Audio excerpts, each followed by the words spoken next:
What's up guys and welcome to a new video. So yeah guys, today we're going to talk about Johnny Guns and where he's based off, of course. So what we know about Johnny Guns, his real name is Jonathan Henderson and he's the executive and producer for Westlos Records. And Westlos Records is another record label in Los Santos. So Johnny Guns is heavily based on Suge Knight, not in looks, but his profile really fits the picture. And I'm going to tell you why in a bit, but first I give you some basic information about Suge Knight.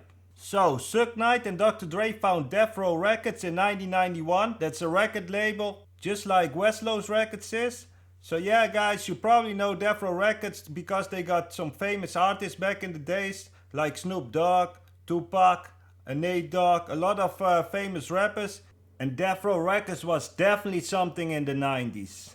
Suge Knight was also part of a gang. He was part of the Bloods and he was an OG in the Mob Piru Bloods gang.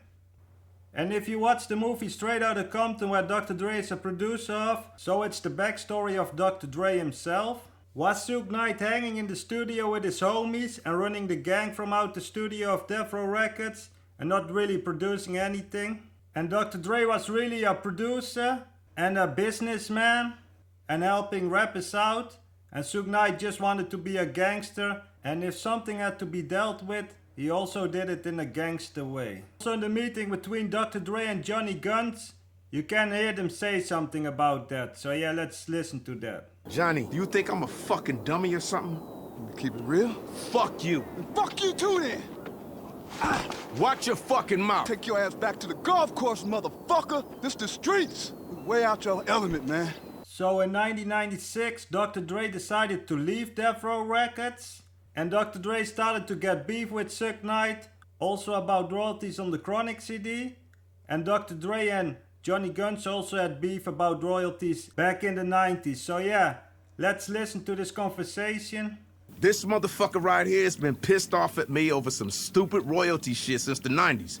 But I promise you, he'll be back over here with his hand out real soon. We ready as a motherfucker on the set. I got you. Talking about gangster, later that year, Suge Knight and Tupac, they were in Las Vegas and they beat up a Crip. And Tupac got shot later, so he died, also in 1996. And a little later, Suge Knight and Snoop Dogg were getting beef and Snoop Dogg decided to leave Death Row Records. And they were the top 3 artists of Death Row Records. And after a while, the company blew up, just like what happened at Westlos Records. This is some bomb right here, man, and I wanted to introduce So you you mean all this shit right here was over that Westlos record blow-up deal?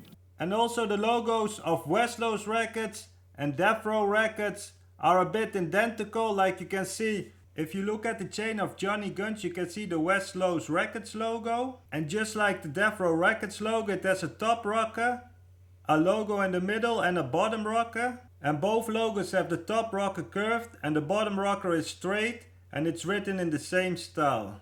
Fun fact about Suge Knight, he also wore a chain of Death Row Records, just like Johnny Guns does of Westlos Records. So yeah guys, that was the video of today. Let me know in the comments if you also think Johnny Guns is based on Suge Knight and Death Row Records. And yeah guys, thanks for watching and I see you guys in the next video. Bye.